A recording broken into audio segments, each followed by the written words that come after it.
studying in Taiwan as a foreigner compared to like German university? It's time intensive. We have a lot of group works. We also have midterm exams. Actually, I feel like it's double the work because, right, you'd have to study 2 times, right? Since your professors are going to watch this, I would say if you studied correctly, you only need to study once. Yep.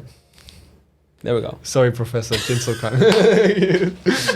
Today, I wanted to have a little discussion with one of my newest friends here in Taiwan, Benjamin from Germany. Thanks for inviting me. I'm actually not that famous. I'm just an MBA student. What brought you here to Taiwan? I started studying Chinese as part of my undergraduate in Germany. I only wanted to do an exchange year. Then came COVID. Everything was very chaotic. And I came to Taiwan. In the middle of like COVID in Taiwan then? I think it just started. Okay. The situation in Germany at that time was not so good. When I came to Taiwan in April, I think everything was still okay. The clubs were still open. Okay. Right?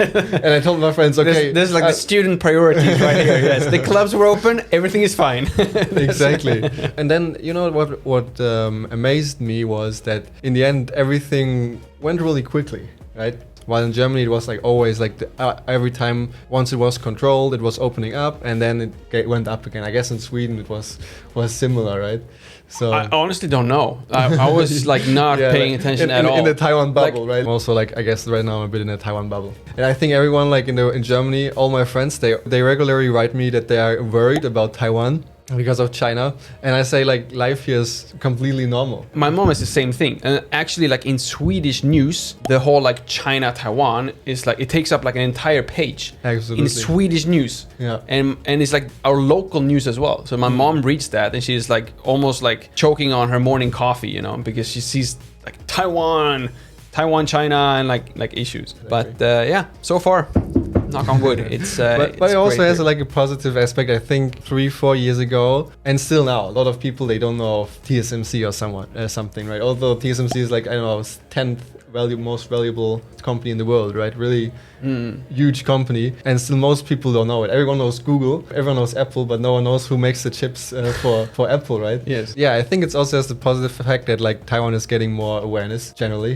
and also positive awareness like regarding high tech and stuff like that, right? Speaking about Taiwanese awareness, why did you come to Taiwan specifically, and how much did you know about Taiwan from Germany, like before you came here? If I'm honest, I didn't have like I don't have a very good reason. I think at that time I just wanted to go have an adventure, and I ended up in Taiwan. That's exactly like what happened to me like 12 years ago. So just be careful, because I just came to Taiwan because I wanted to leave Sweden. Exactly. And now 12 years later, I'm here. So exactly. I just wanted to leave Germany. Yeah, it's not so nice anymore. There is like a bit negative everything. What was like the biggest difference between your daily life in Germany versus like those first couple of weeks here in Taiwan? The first thing I remember, I think I told the taxi driver 有很多摩托车台湾有就没想到 like I didn't know that. You know, when you come from Germany, still many Germans that still have like maybe not so really high-tech view of Taiwan, and that's completely not true. So maybe they think of Germany as high-tech, which is completely not true. Why would you say it's not true? Like internet and everything. You don't have internet in Germany? We have, but it's much worse. Like, for example, a good example in Taiwan, you can like, I think you can only like Yufu card, like the SIM card, right? You can only 买吃到饱 pretty much, right? You only like all you can eat, I think. Well, there's no limited internet, right? But in Germany, like there's only limited internet. Oh, really? You have only like some, I don't know, 5 gigabytes or something like that. Same in Sweden actually. Like, and I was shocked because like we have Ericsson, which are literally like the manufacturers of like the 5G antennas. So for example, like here in Taiwan, the reason for why we still have internet connections in the car tunnels in Taiwan is because of the Swedish company. And they're using Swedish antennas. With that said, we're growing up in Sweden and we're being told like Swedish internet is like the best in the world. I go back home to Sweden like literally like 2 months ago, and you cannot get like 吃到饱, and it's like super expensive. We have to pay like, you know, let's say 1,000 NT to get like maybe 5 or 10 gigabytes of data, which is like one YouTube video, and it's like gone basically. So yeah. Exactly. 100% agree. Yeah. And also like when I was just sitting in the bus, I came here from Shinju. You can just use your laptop and everything. I watched some of your videos as preparation. As you should do every time you. Actually, now I will of course watch every day. Yes. Oh, you can give any bus. You don't have to be in Shinju. Any bus, MRT, or plane, whatever. Should always watch a 外国人介绍台湾 video. Exactly. I'm not saying that you need another reason to watch my videos, but if you do, then that other reason will be that you will get information about special promotions of the best bed I've ever used, which is also the sponsor of today's video, Emma. And since Emma is offering free shipping to anywhere you want in the world, that means that German students like Benjamin, Swedish YouTubers like Lukas, or Swedish parents like my parents back home in Sweden, we can all have the same amazing Emma sleeping experience. However, as you might remember, here in Taiwan, me and Minty actually have the hybrid version of the Emma mattress, whereas my parents back home in Sweden both have the noticeably softer original Emma mattress made of 100% memory foam. But rest assured that both these mattresses do have the motion isolation feature, which means that if you're two people in the bed, you can actually get in and out of the bed without disturbing each other. And both these mattresses of course support the 100% removable and washable, and in my own opinion 100% amazing mattress protector as well. And speaking about 100%, that is also exactly how confident Emma is that you will enjoy their mattress as well, which is why they have a 100-night sleep guarantee, which means that if you're not completely satisfied with your new mattress, they will actually come and pick it up for free as well. And you can of course order both of them on their official website, which now has a special promotion which will give you up to 45% off. And of course, if you do use my special coupon code, you will get an additional 10% off during checkout as well. So to all you foreigners who are thinking about maybe coming here to Taiwan, rest assured that you can order an Emma mattress to your own country and then another Emma mattress here to Taiwan. So at least your sleeping experience will be completely the same. But of course you will experience lots of other differences once you do come here to Taiwan, which is why I think we should head back to the video and then see what Benjamin has to say about this. How would you describe living in Taiwan to your German friends and family who has not visited yet? You don't have to worry on Sundays, right? Sunday supermarkets are closed and everything. Oh, if you live in Taipei, you never have to worry about supermarkets because you just have like 3 night markets on the way to the supermarket. So you never visit a supermarket to begin with. I don't know how life is in Hsinchu, but... yeah. With Hsinchu, I mean, at least we have Qingda Yeshe, which is not really a night market though.